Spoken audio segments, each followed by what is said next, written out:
Day 7th, November 14, 2015.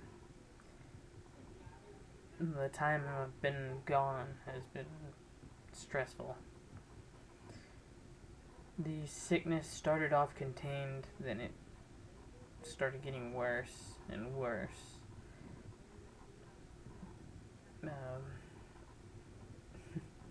The CDC came and started picking up people for mandatory tests for the illness. Martial law was eventually established and people were being pushed into these fenced off zones. There are guards everywhere, and if you even seemed sick, you were taken off. Unfortunately, my family was taken. I was left alone. I started watching the people.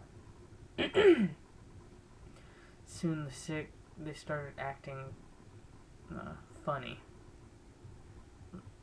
Dazed and confused, basically. That got worse until they couldn't recognize anyone, and they were just babbling incoherently. One started attacking the other. He bit him, tearing chunks out. It started a panic that the soldiers tried to quell, but that was too late. It seemed like one bullet and the whole place was in utter chaos. I only survived because I laid down amongst all the dead bodies that were there. The soldiers that escaped, as well as some of the detained, also escaped. I came back home, finally found the house safely.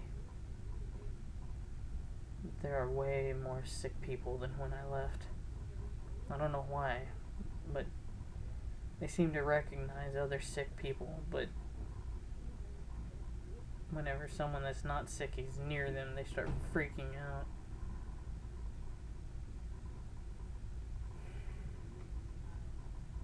It started raining later on. And the sick ones, they didn't even seem to notice. They just kept walking around. I'm gonna try to get some sleep.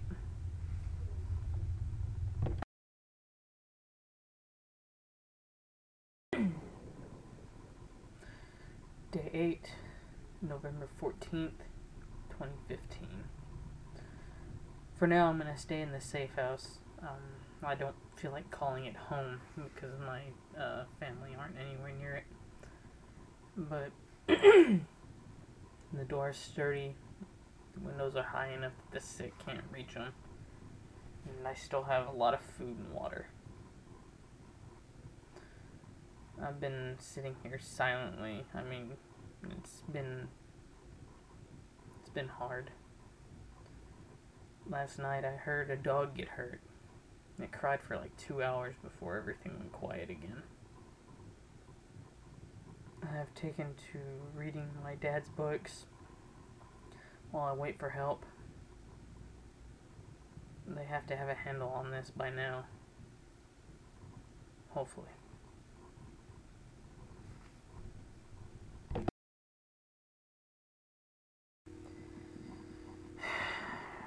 Day 9, November 15th, 2015.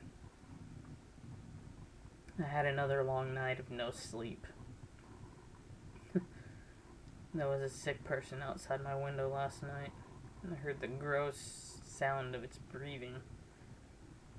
It sounds like a person that has a runny nose and they keep sniffing. But he also sounded like he was in a lot of pain. I don't know. Maybe he's hungry.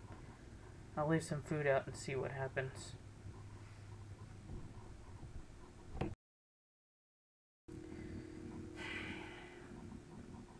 Alright.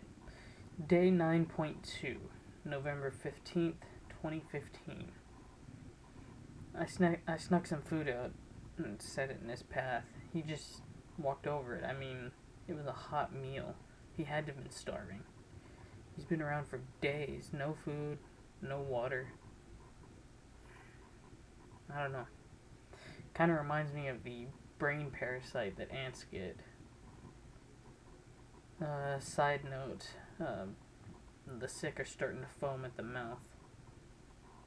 Well, I have to get to bed. Or at least try to. I've had a knife in my hand every night since all this started.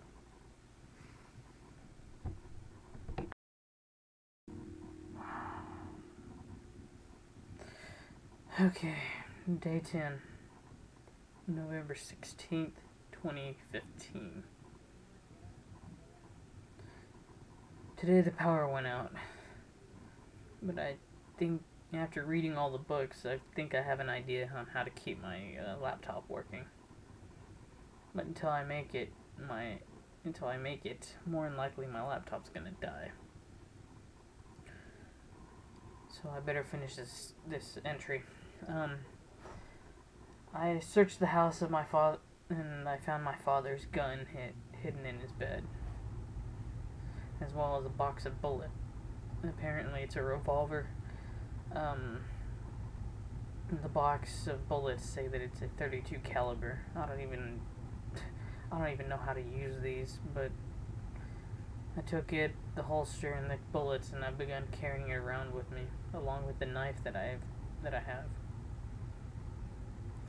I know my neighbors have some small panels for his camping gear. I'm gonna go swipe them. He's been sick and roaming around, so I doubt he needs them. I'm gonna try to figure out how to get these started. On a side note, the sick one that was hanging around my window, he's proceeded to start walking farther away. I don't know why. Still got plenty of food and water. And it's only been a few days, so it's too quiet. There's hardly any cars. I mean, and the cars I do hear are just like speeding everywhere. But either way,